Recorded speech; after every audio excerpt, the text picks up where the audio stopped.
Night Tribe Radio. Mangaholics since 2023.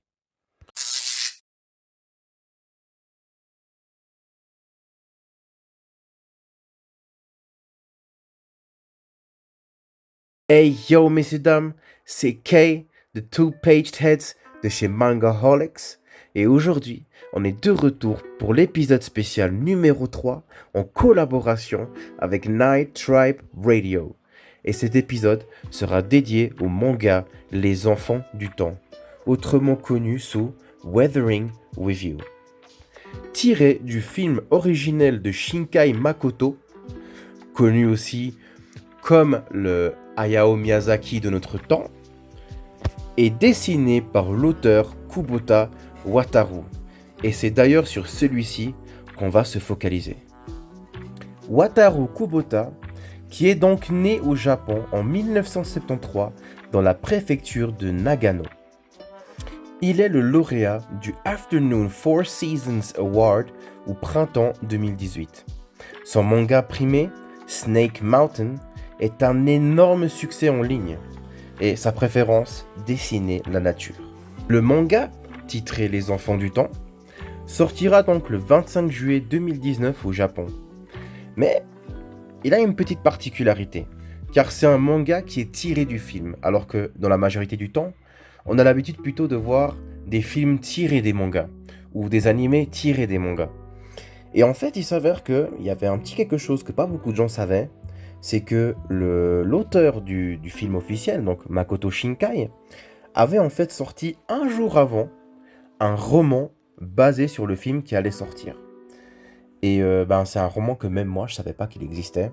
Alors maintenant, moi, j'ai les 3 tomes, je les ai collectionnés, j'ai beaucoup aimé. C'est d'ailleurs parmi mes premiers mangas que j'ai collectionnés, qui m'ont énormément touché.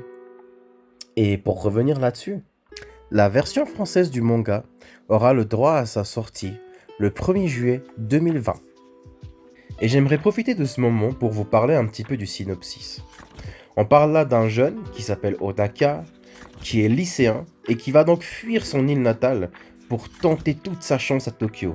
Donc il va tout miser à Tokyo, il va débarquer à Tokyo sans argent, sans emploi et ni de où se loger. Mais finalement, dans cette jungle tokyoïte, il va finir par trouver un job dédié au paranormal. Sous les pluies incessantes dans la métropole japonaise, entre guillemets tokyoïte et victime, le jeune Odaka, il va être mis sur une enquête sur l'existence d'une fille soleil, qui elle a la capacité de dissiper les nuages et d'appeler de ses voeux le soleil. Mais le jeune Odaka, pas du tout convaincu par cette légende urbaine, va finir par changer d'avis après sa rencontre avec la jeune Ina. Voilà, je vous laisse avec ça. C'est vrai que c'est très court. En même temps, c'est aussi un manga qui est court, parce que finalement, comme je vous l'ai dit un peu plus tôt, c'est un manga qui a 3 tomes. Et donc, c'est un manga qui est assez rapidement lu. C'est clairement pas un Sido ou autre, où il y a 25 tomes. Mais des fois, un petit manga court, c'est bien aussi. Ça va très bien aussi. Et quand on arrive à la fin de l'histoire, on se rend compte que c'est pas nécessaire de pousser plus loin. On pourrait, mais c'est pas nécessaire. Et en vrai, si vous aimez ce genre de manga basé nature, mais aussi amour profond et très spirituel finalement, allez-y là-dessus, allez lire ce manga, allez lire le roman, et même si vous voulez, allez regarder l'animé, parce que franchement, ça vaut la peine. Ça vaut la peine, c'est une magnifique œuvre, et vraiment ce que Makoto Shinkai a fait avec cette œuvre, c'est énorme. Et bon, on connaît Makoto Shinkai, comme je vous l'ai dit plus tôt, pour sa pépite Suzume, qui va donc crever les écrans un peu partout dans le monde, et qui aujourd'hui a une compréhension finalement pour le surnom qu'on lui donne, quand on l'appelle le nouveau Miyazaki, même que ça ne lui plaît pas, parce que trop humble, ce qu'on comprend et ce qui est respectable. Mais voilà, si vous appréciez ça, allez-y jeter un œil, lisez-le, et certains d'entre vous, vous l'avez probablement déjà lu, j'imagine.